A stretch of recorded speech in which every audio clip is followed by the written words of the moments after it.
I would disassociate myself from the nightly encounters and focus on the wind chime in the backyard.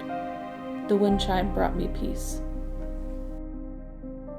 He came over to hang out and wouldn't stop even after I said no. I thought I could trust him.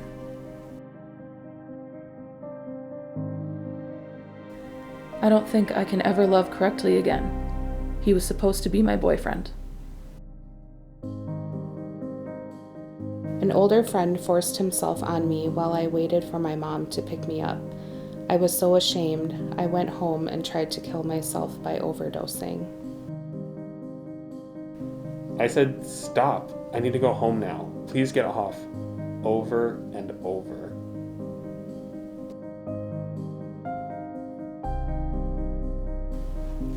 I was with a friend at a bar and he gave me a drink. The next thing I remember is him being on top of me. The police couldn't prove it wasn't consensual. Now I am the one left to feel as if I did something wrong. I was with a friend at a wedding. An older high school boy asked me to go for a ride in his car.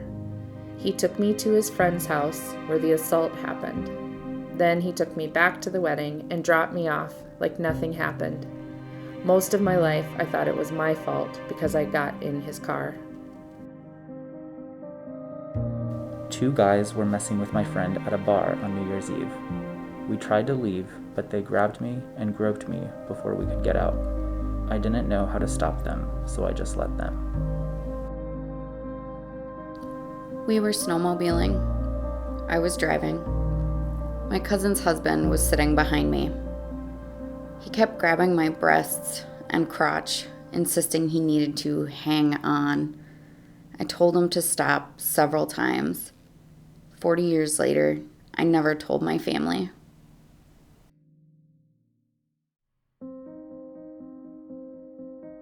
He took advantage of the fact that I was 16 and manipulated me. He dared me to drink vodka, which, being young, I couldn't resist. I passed out and woke up with him on top of me. I didn't stop him. I knew I was helpless. I asked him to use a condom before I passed out again. The next time I woke up was when he was shoving me out of the car in front of my house. My babysitter had a new game she wanted to play with me. She said she knew I would love it. Afterwards, she threatened and coerced me into silence.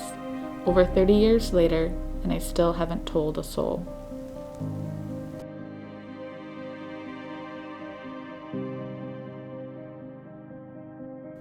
He was my boyfriend at the time, and I was blacked out drunk.